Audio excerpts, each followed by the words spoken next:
إذا خالك صدر ديوان. هو يقول نعم.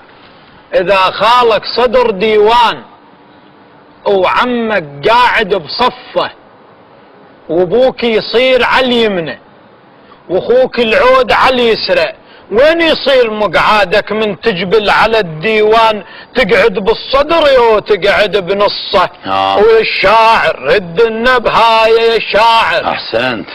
فانا من مكاني ورديت عليه ووصلتها إليه، قلت له إذا ذولا هل أمتاز بيهم ستر للخلة وموش نصير كنا شيوخ وعلى الخوان نتعلم، أقعد حتى لو بالباب واسم الوادم الجله، اصير معذب الخطار اقوما وانقل الدله وتنومس خادم الاخوان وتنومس. سولفت لي مره سالفه اكو شلون اللي يطلع على خاله ويطلع على عمامه بيربح. اي فرد اسمعها منك بخدمتك. استغفر الله. هذا اكو شايب قعدت يمه زين، قال لي ابويا البزره 3 اشكال. قلت له شلون؟ قال لي ربح وخساره وراس مال. نعم. قلت له شلون؟ قال الربح من يطلع الولد احسن من ابوه.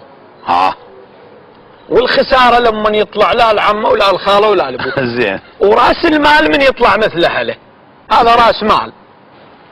فانا قلت هاي استغلها اكتب عليها. إيه؟ قلت شايب سولفالي والبختين قال الخلفه من تعدها تصير 3 اشكال. الله. ربح بيها وخساره وقسم راس المال.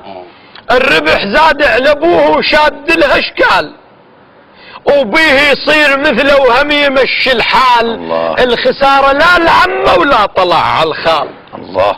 والنجم يبين بالساحه والنجم يبين. احسنت يا ابو عادي. الله يحفظك.